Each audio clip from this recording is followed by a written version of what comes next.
Komisi 7 DPR RI kritisi kebijakan penggunaan aplikasi My Pertamina untuk pembelian BBM bersubsidi jenis Pertalite dan solar. Perpres nomor 191 tahun 2014 tentang penyediaan, pendistribusian, dan harga jual eceran BBM dinilai lebih mendesak untuk direvisi guna mengatur pembatasan pembelian BBM bersubsidi.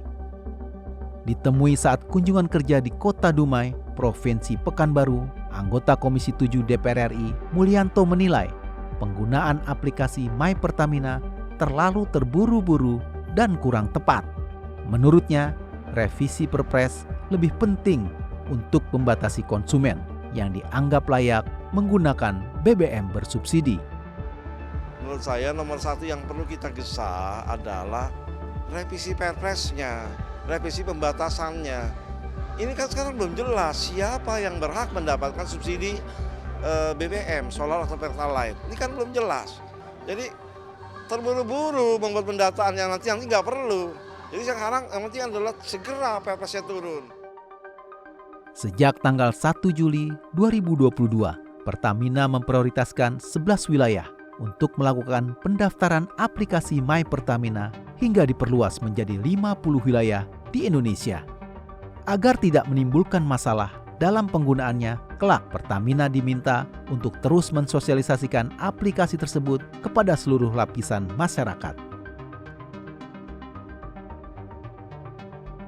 Menanggapi keluhan masyarakat soal sulitnya mengakses aplikasi My Pertamina, Komisi 7 DPR RI meminta Pertamina mensosialisasikan aplikasi tersebut dengan lebih masif dan menyeluruh, khususnya pada masyarakat menengah ke bawah yang berhak menerima subsidi BBM. Anggota Komisi 7 DPR RI Lamhot Sinaga menyebut besarnya anggaran APBN untuk subsidi energi sebagian besar justru dinikmati masyarakat menengah ke atas. Untuk itu, Pertamina diminta memperbaiki kendala teknis aplikasi My Pertamina dan bekerja sama dengan pihak terkait untuk memberi edukasi pemanfaatan BBM bersubsidi. Kita kan semua nggak mau tergerusnya uang negara hanya karena subsidi yang tidak tepat sasaran. Itu kita nggak mau gitu. Nah kalau itu tujuannya ya harusnya kita dukung dong Pertamina untuk melaksanakan ini. Bahwa masih ada kekurangan di sana sini, itu tugas kita semua. Baik kami di DPR maupun pemerintah. Dan juga bagaimana Pertamina bisa memberikan edukasi terhadap masyarakat kecil. Supaya mereka bisa apply terhadap aplikasi ini. Lebih lanjut, anggota Komisi 7 DPR RI Mukhtarudin menyebut implementasi aplikasi My Pertamina harus sesuai dengan kondisi suatu daerah, termasuk daerah 3T yang masih minim infrastruktur internet. Untuk itu, ia meminta Pertamina proaktif dalam membantu masyarakat yang berhak atas BBM bersubsidi.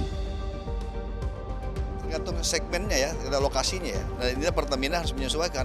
Kalau memang daerah itu memang tidak bisa secara menggunakan aplikasi di handphone ya secara manual diterapin. Tapi intinya bahwa barang dalam pengawasan ini harus memang dikontrol, harus diterima oleh orang-orang yang memang berhak menerimanya. Anggota Komisi 6 DPR RI Nyoman Parta meminta Pertamina melakukan pengawasan untuk mencegah praktik kecurangan yang dilakukan oknum petugas SPBU di lapangan. Karena sekedar informasi yang kami sampaikan, susahnya mengakses BBM bersubsidi ini menyebabkan praktek di lapangannya jadi variannya beragam, Bu. Mereka meminta bantuan kepada pemilik mobil untuk mengambil BBM.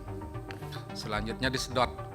Hal yang lain juga, kesusahan itu juga membuat oknum di SPBU juga mencari jam-jam tertentu boleh membeli dengan memberikan sogokan uang.